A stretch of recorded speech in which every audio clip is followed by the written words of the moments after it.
The America's Cup is leaving New Zealand's shores and heading to Spain and taking all the economic benefits with it. So should we have tried harder to keep the event here? National Party leader Christopher Luxon joins us this morning. Good morning. We have lost Good morning, Melissa. How are you? I'm very good, thank you. And look, I'm quite happy that we're going to see the America's Cup go to Spain. But do you think the government should have done more to try and keep it here, given it does bring so many benefits to business? Well, look, I think the reality is it's a pretty gutting and disappointing decision. I've spent a lot of time with hospitality businesses down at the viaduct, and I can tell you they've been doing it incredibly tough over COVID. They were desperate for this. It was one of the things that would help them in a post-COVID recovery. But on the other hand, the government offered up almost $100 million, and I'm not sure that we could have offered much more, frankly. So, the reality is I don't think that's the place where we, should have spent more money to secure that event. I think that was a pretty generous offer to start with. Did you have any discussions with the team yourself to try and convince them to stay? No, I haven't. I've been a big fan of Team New Zealand, like many New Zealanders, and so that's why it's a bit disappointing that as someone, I think I read last night, someone said it's a bit like trying to explain to the Spanish that they've won the World Cup, Soccer World Cup, they've got hosting rights, and all of a sudden it's being moved to Australia, and so I think that's how most New Zealanders are feeling this morning about it. I'm talking about New Zealanders leaving for overseas. Kiwi Bank this week have had a prediction that we're going to have potentially the largest drain of Kiwis going offshore in a decade, perhaps a net migration of minus 20,000. Because I guess there are higher wages overseas. Are we paying people enough here? Well, look, I think the challenge, Melissa, is, when I talk to young people in particular, who've worked hard, studied hard, got into good jobs, they're trying to work out several things that are driving their decision about whether they think this is a country of opportunity for them or not. And the first thing is certainly housing is very, very expensive, as you know, and they look at Australia and it looks like there's cheaper housing. They look at their incomes. They work for an hour to earn what an Australian earns in 45 minutes. So you're right, there's higher wages.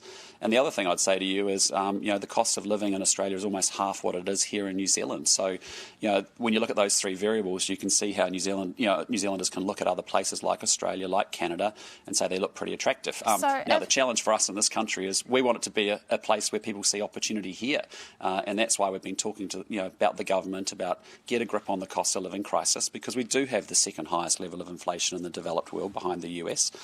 Do actually think about how we get companies more productive so they can pay higher wages.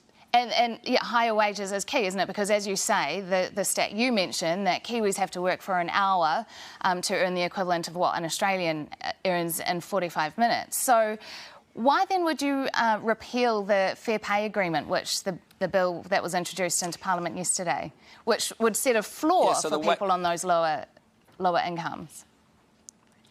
Yeah, so what those award agreements are about is essentially a jump back to the 1970s where you have compulsory unionism and a But it's not compulsory unionism, is it? Because people wouldn't actually have to be members of a union.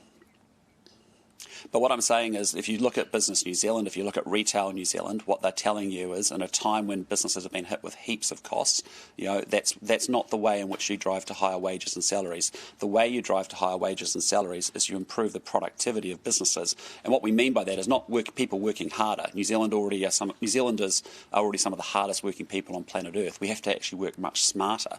And so things like, for example, a tradie being able to do 4 or 5 jobs a day instead of 3 jobs because they can get through Auckland traffic and congestion much better as a way in which you drive more productivity into an economy.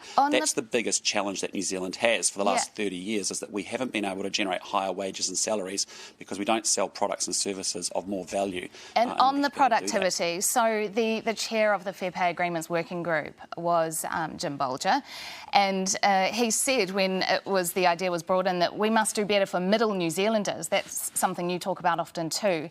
Fair pay agreements will lift wages and productivity, and saying that some have made obscene wealth and some are missing out altogether, and the middle is almost forgotten. So are you saying that the former National Prime Minister is wrong?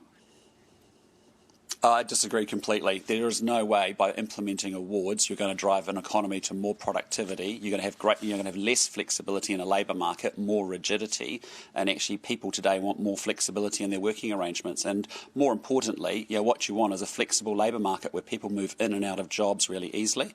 Businesses, employers, and employees can come to their own agreements as to how, in order to create jobs, in order to create opportunity.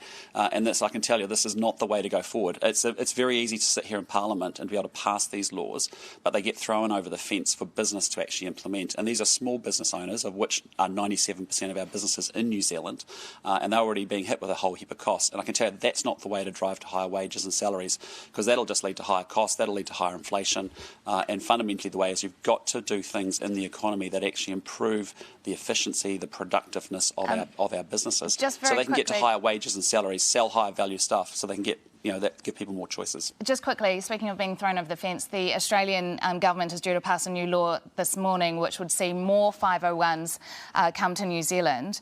What would you do to stop that? Well, look, I mean, there's three things. The first is you really, demonstrate really strongly to the Australian government our immense displeasure about that and continue to do that. Secondarily, you have to respect at the end of the day they are a sovereign state and they have their own rules in the same way we do as well, and they are entitled to make their own decisions ultimately. But thirdly, what you do is control the bit that you can control. Gang membership in this country's gone up over half under this government. We've got 8,200 gang members. We have 10,100 police officers.